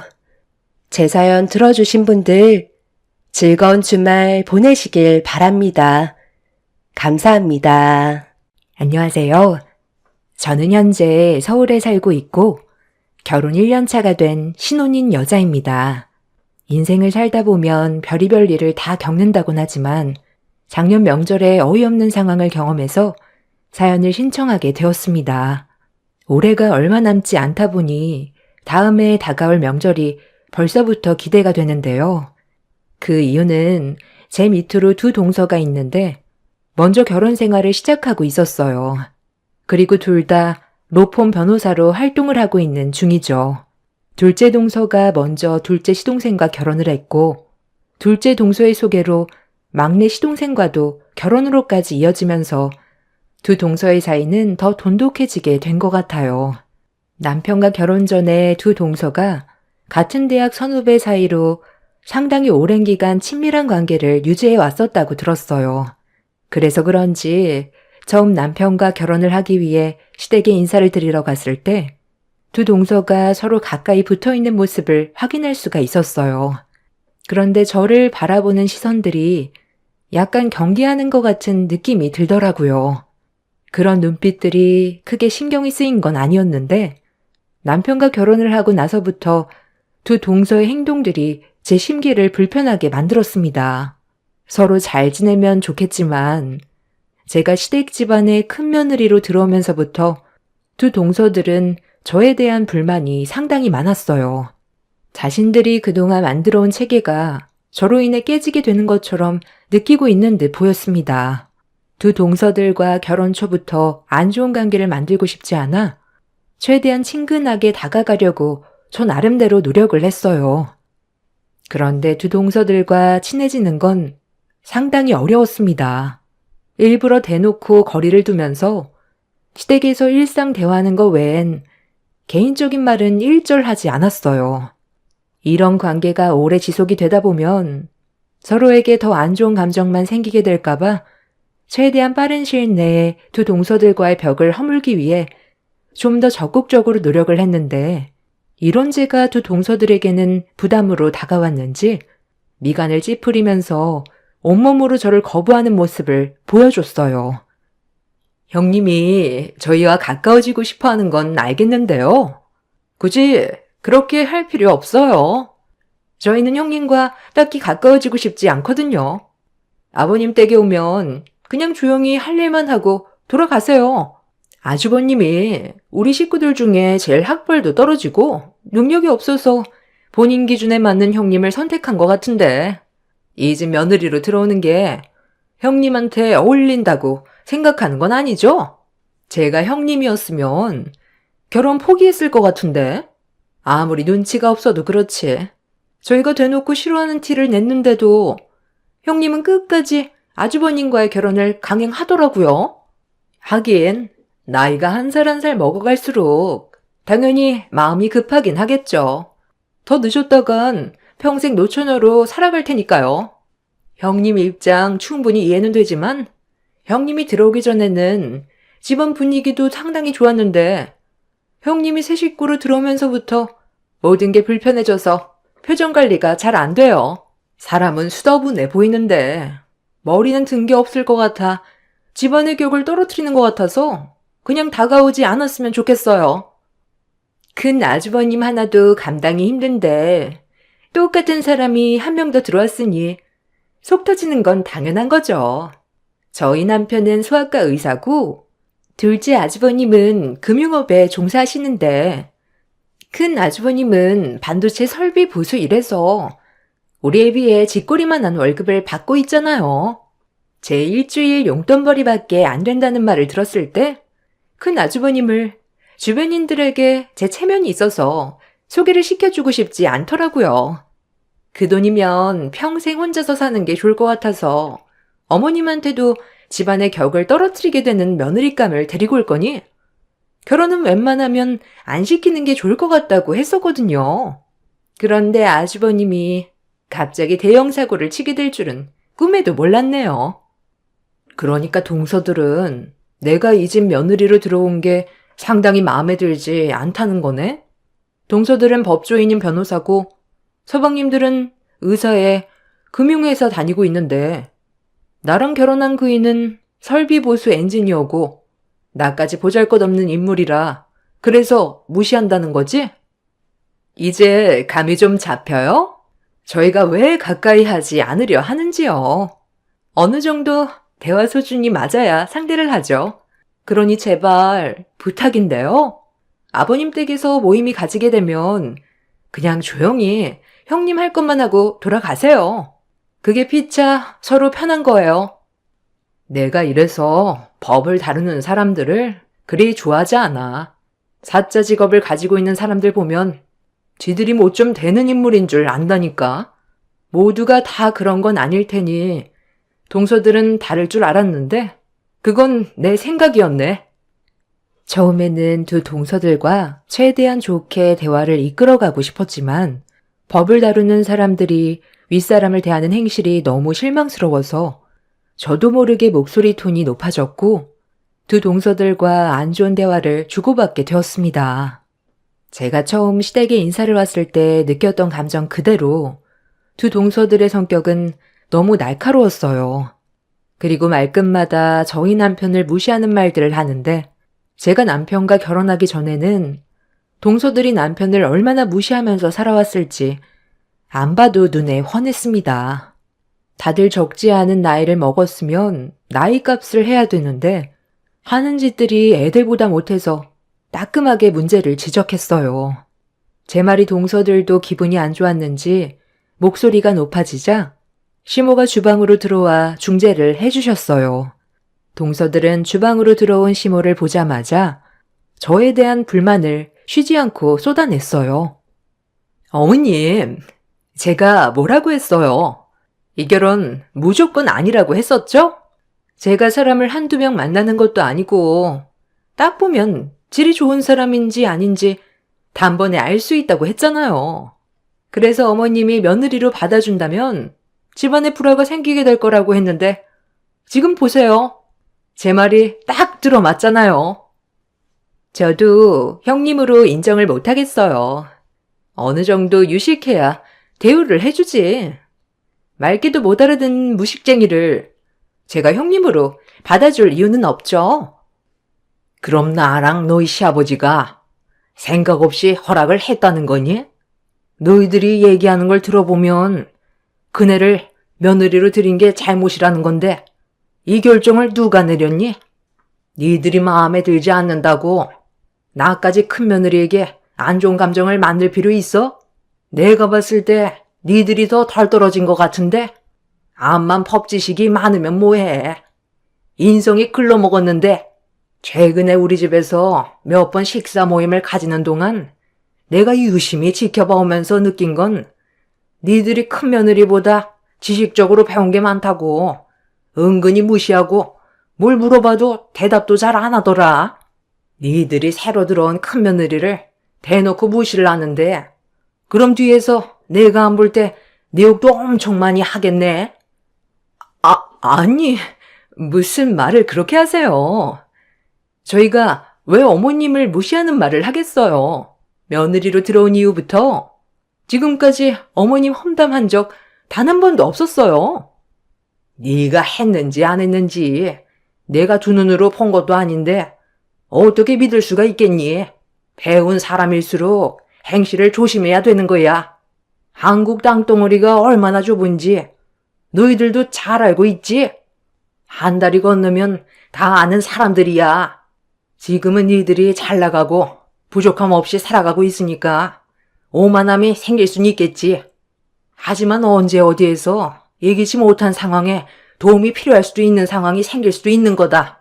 그때 니들이 생각 없이 저지른 사소한 행동들이 걸림돌이 될 수도 있다는 거 꼭 명심하거라. 시모가 목소리를 높이자 가족들 모두 주방으로 들어왔고 더 커질 뻔했던 상황은 그렇게 정리가 되었습니다. 시모가 동서들 편에 서서 얘기해 주는 게 아닌 중립 위치에서 잘잘못을 따지고 들어가자 동서들은 그런 시모의 모습을 보고 기분이 많이 상했는지 표정 관리가 되지 않고 있었지만 저는 시모의 말이 100번 맞는다고 생각했어요. 지금은 잘 나가는 듯 보여도 나중에 예기치 못한 상황에서 자신이 무시했던 사람에게 도움을 받게 되는 일이 있을 수도 있기 때문에 항상 겸손해야 된다는 걸 동서들에게 알려줬는데도 시모의 말에 불만만 가득했던 동서들은 그날 이후부터 시댁에 모임이 있을 때면 핑계를 대고 오지 않았어요. 동서둘 다 똑같은 행동을 보이게 되자 시모는 심기가 많이 불편해지셨는지 얼마 뒤 다가온 추석 명절 때 동서들의 잘못된 행실을 바로잡기 위해 엄청난 결정을 하셨습니다. 어머님, 이게 다 뭐예요? 저희 보고 이 많은 걸 다 하라고요? 매번 명절 때마다 먹을 만큼만 했지. 이러게까지 하진 않았었는데 무슨 이유라도 있는 거예요? 이번에 불의한 이웃을 돕기로 마을 사람들과 한뜻을 모아 음식을 준비하기로 했으니 너희들도 좋은 일에 같이 동참해야 되지 않겠니? 명절 때마다 가족들이 없어서 혼자 외롭게 지내시는 독거노인분들을 위해 직접 음식을 준비해서 찾아뵙기로 했으니 너희들도 좋은 마음으로 음식에 신경 좀 써주면 좋겠구나. 뭐라고요? 아니, 어머님. 저희가 지금 한가해서 명절날 시간 빼고 온 줄 아세요? 오늘도 올까 말까 고민하다가 한동안 찾아뵙지 못해서 어쩔 수 없이 시간 쪼개서 온 거라고요. 저는 어머님이 준비해 주신 음식을 맛있게 먹고 돌아갈 생각이었지. 불우이웃을 돕기 위해 음식을 만들려고 온 게 아니에요. 동서 말이 맞아요. 저희가 언제 명절 음식 준비한 적 있었어요? 저희가 오기 전에 어머님이 전부 다 준비해 주셨잖아요. 그런데 갑자기 왜 안 하던 행동을 하실까? 어머님이 이러시는 거 적응도 안 되지만 다른 사람 보는 것 같아 기분이 별로 안 좋아요. 그냥 저희 친정으로 돌아갈게요. 가족 모두가 붙어서 하기로 했는데 니들만 빠지겠다고? 그동안 오냐오냐 해줬더니 시애미 말을 아주 개똥으로 듣는구나. 당장 옷 갈아입고 나오지 못해. 엄마, 잠깐만요. 이럴 계획이었으면 저희한테 먼저 얘기 좀 해주지 그랬어요. 저희가 간단하게 식사만 하고 돌아갈 생각이었는데 갑자기 음식을 준비하라고 하니까 얼마나 당황스럽겠어요. 야무진 형수님 계시는데 혼자서 하시라고 하고 저희는 그만 돌아가 볼게요. 어차피 당장 먹을 음식도 없는 거잖아요. 내가 분명히 여기 있는 음식들 전부 다 같이 만들어서 불의한 이웃을 돕기로 했다고 했을 텐데 지금 장난하는 걸로 보이니? 2번 얘기하게 하지 말고 시간 없으니까 서둘러 음식 준비해라. 다른 건 내가 할 테니 너희들은 준비되어 있는 식재료로 전만 부치면 된다. 당신 애들 데리고 일회용 용기 좀 사와봐요. 시무가 낮게 깔린 목소리로 분위기를 조성하자 두 동선의 애들도 눈치는 있는지 더 이상 얘기하다간 문제가 생길 것 같아 불만 섞인 표정으로 음식을 만들기 시작했어요. 그런데 잠시 뒤 시모에게 전화 한 통이 왔고 잠깐 자리를 비워야 할 것 같다면서 금방 올 거라고 급하게 밖으로 나가셨는데 그 순간 두 동서가 들고 있던 뒤집개를 바닥으로 패대기 쳐버렸어요. 저는 두 동서를 무시하면서 묵묵히 전을 부치고 있는데 두 동서가 나누는 대화에 기분이 안 좋아지기 시작했고 참다 못한 저는 동서들에게 시모가 오기 전에 서둘러 음식을 마무리하자고 했는데 그 순간 제 기분을 상하게 만든 한마디를 듣게 되었어요. 아, 진짜. 정말 못해 먹겠네. 아니, 어머님. 정말 왜 그러시는 거야? 원래 저런 성격 아니었는데 형님이 들어오면서부터 정말 이상해지셨어. 우리한테 그동안 찍소리도 못했으면서 갑자기 왜 저러시는 거야? 평소에 봉사활동을 했으면 그냥 그러려니 했겠는데 지금까지 봉사활동하는 거 한 번도 본 적이 없는데 무슨 바람이 불어서 이 많은 음식들을 전부 다 준비하라는 건지 아무리 생각해봐도 이해가 안 된다니까. 동서는 어머님 행동에 대해 이해가 돼? 동서도 납득 안 되지? 전혀 이해가 안 되죠. 저희가 그동안 어머님한테 바친 게 얼마인데 매번 얼굴 볼 때마다 용돈 챙겨드리면서 며느리가 할 수 있는 최선을 다했는데 결국 돌아오는 건 제 손에 들린 뒤집개밖에 없네요. 다음부터는 어머님 전화도 안 받을 거예요. 그냥 오지 않는 게 속 편하겠어요. 이건 타인에 대한 배려가 없는 행동이고 강제 노동을 시키는 행위이기 때문에 형법 제67조로 다스려야 되는 거 아니에요? 형님 생각은 어때요? 형법 제62조로 다스리기에는 재질이 안 좋잖아요? 당연히 형법 제67조가 적합하지.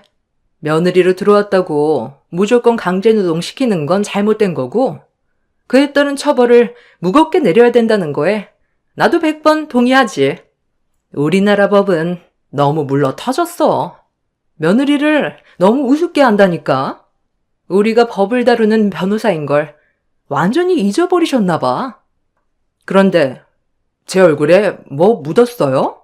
아니, 왜 그렇게 쳐다보세요? 아, 우리가 무슨 말을 하는지 못 알아들어서 그런 거구나? 저희 법조인끼리 나누는 대화니까 형님은 그냥 조용히 전이나 붙이세요. 저희가 하는 얘기 귀 기울여봤자 형님은 어차피 알아듣지도 못해요. 무식하면 몸으로라도 때워야 어머님한테 사랑을 받지 않겠어요? 열심히 노력하는 모습이 아주 보기 좋네요. 계속 땀 흘리면서 열심히 전 붙이세요. 저희는 할 만큼 했으니 여기까지만 하고 좀 쉬어야 할 것 같네요. 동서, 우리 잠깐 바람 좀 쐬고 올까? 아유, 좋죠. 머리가 나쁘면 몸이 고생한다더니. 큰형님 인생도 참 불쌍해요. 먹고 살기 위해 사업한다고 발버둥 치는 것 같은데 입에 풀칠할 정도의 돈벌이는 되세요? 돈이 되겠니? 아무리 날고 기어봤자 우리를 어떻게 따라와. 사업을 크게 하는 것도 아니고 손바닥만하게 가게 하나로 돈벌이가 되겠어? 내가 그동안 계속 참고 있었는데 니들 도대체 뭘 믿고 그렇게 설치는 거야? 변호사가 엄청 대단한 직업인 줄 아는데 그래봤자 로펌에 소속되어 있는 직원 나부랭이 아니야? 월급 받아먹고 사는 주제에 뭐가 그렇게 잘나서 윗사람에 대한 예의는 조금 더 찾아볼 수가 없네. 정말 내가 이런 말까진 안 하려 했는데 쬐깐한 후배년들이 선배 앞에서 방금 뭐라고 그랬어? 형법 62조? 이깟 일 좀 시켰다고 어머님을 재판에 세우겠다는 거야? 뭐야? 니들 서울법대에 나왔다고 했지? 몇 학번이야? 내가 너희들 까마득한 선배야. 법대 나와서 이렇게 살고 있는 모습을 보니까 아주 우스워 보이지? 어머님이 전에 뭐라고 하셨어? 대한민국 땅덩어리가 손바닥만 하기 때문에 행실을 똑바로 해야 된다고 하지 않았어? 그런데 너희들은 눈앞에 보이는 겉모습만 보고 사람을 판단해? 그러고도 너희들이 법조인이냐? 내가 웬만해선 서울법대 나왔다는 얘기를 하지 않으려 했는데 니들 하는 행동들이 우리 학교를 먹칠하는 것 같아서 도저히 그냥은 못 넘어가겠다. 저도 처음에는 법조인의 꿈을 키웠습니다. 그 이유는 딱 하나였어요. 변호사가 돼서 대형 로펌에 들어가 많은 돈을 벌고 싶었고 남들의 부러움의 대상이 되고 싶었습니다. 그런데 시간이 지날수록 제가 가는 길이 원하는 길인 건가 싶더라고요. 법을 좋아하고 변호사가 꿈인 사람들도 있겠지만 그때 당시 제 주위에서만 봐도 돈도 잘 벌고 사회에서 변호사라고 하면 인정받고 살 수 있어서 선택하는 사람들이 대부분이었습니다. 그리고 로스쿨 졸업도 하지 않은 친구들이 벌써부터 변호사 된 것 마냥 거만해져서 타인을 무시하고 법으로 상대를 누르려는 모습들을 보니 저도 나중에 그런 사람이 되어 있을까봐 두렵기도 했어요. 배우면 배울수록 저와는 맞지 않는다는 걸 느끼게 되었고 돈이 되지 않아도 하고 싶은 일을 하면서 사는 게 좋을 것 같아 대학을 졸업 후 큰 결정을 하게 되었고 가족들 모두 제가 법조인이 되지 않겠다고 하자 난리가 났었죠. 저희 집안의 유일한 희망이었고 장녀였기 때문에 저에게 거는 기대가 상당했었는데 힘들게 대학교를 졸업까지 했으면서 로스쿨에 들어가지 않겠다는 말에 부모님께서는 쓰러지셨습니다. 하지만 저는 가족이 원하는 삶을 살기보단 제가 원하는 삶을 살고 싶었어요. 그래서 새로운 도전을 다시 처음부터 시작을 하게 되었던 거고 그 과정들이 쉽진 않았지만 시간이 지날수록 제가 걷고 있는 길에 대한 확신이 들었습니다. 부모님께서는 제가 힘든 결정을 내린 만큼 잘 되길 바라는 마음에 필요한 것들을 도와주셨어요. 그렇게 마음속으로만 품고 있었던 요식업에 뛰어들게 되었고 늦게 출발한 만큼 남들보다 더 열심히 하려고 노력했어요. 그리고 그 결과 저는 현재 국내에만 한식 체인점이 50개 점포가 자리를 잡았고 지금도 꾸준하게 성장 중에 있습니다. 해외에도 7개의 점포를 오픈한 상태입니다. 힘들게 달려온 만큼 저에게 주어지는 수익 또한 적지 않았고 저는 언제나 초심을 잃지 않기 위해 함께 일하신 사장님들과 가족처럼 관계를 유지하고 있는 중입니다. 제가 만약에 변호사가 돼서 로펌에 들어가 월급 받는 위치에 있었다면 분명 한계가 느껴졌을 테고 더 이상의 성장이 멈췄을 때 오는 만족감과 성취감이 없어서 직업에 대한 즐거움이 많이 떨어졌을 거예요. 주어진 환경을 통해 사람이 변화된다고 하는데 힘든 결정이었던 만큼 저와 동행하신 사장님들께 제가 덜 가져가고 더 드릴 정도로 항상 변치 않는 좋은 마음을 유지하기 위해 노력해오며 살아왔었습니다. 그런데 한참 어린 후배들이 법을 다루는 사람이면 그만한 품격을 갖추고 살아야 되는데 같은 대학을 나왔다는 게 창피할 만큼 두 동서들의 실망스러운 행동에 너무 화가 났어요. 제가 같은 대학교 선배라는 증거를 대자 당황한 두 동서들은 사색이 된 얼굴로 저에게 자신들이 저지른 실수에 대해 수습하려고 진땀을 빼기 시작했어요. 어머, 큰형님, 왜 진작에 얘기하지 않으셨어요? 미리 말씀을 해주셨더라면 저희가 형님을 무시하지 않았을 텐데 방금 말실수한 거 어머님한테 얘기하지 않을 거죠? 이건 형님 탓도 있는 거 아시죠? 식당 몇 개 운영한다고 해서 배운 게 없으니까 장사로 먹고 사는 줄 알았지. 저희랑 같은 대학에 나왔다고 누가 생각이나 했겠어요? 내가 굳이 말을 할 필요 있나? 그리고 내가 동서들과 같은 대학에 나왔다고 얘기하면 나를 대하는 행실들이 전부 다 진심이었겠어? 분명 가식적인 부분들이 있었겠지. 나는 동서들과 진심으로 가족이 되고 싶었던 것뿐이야.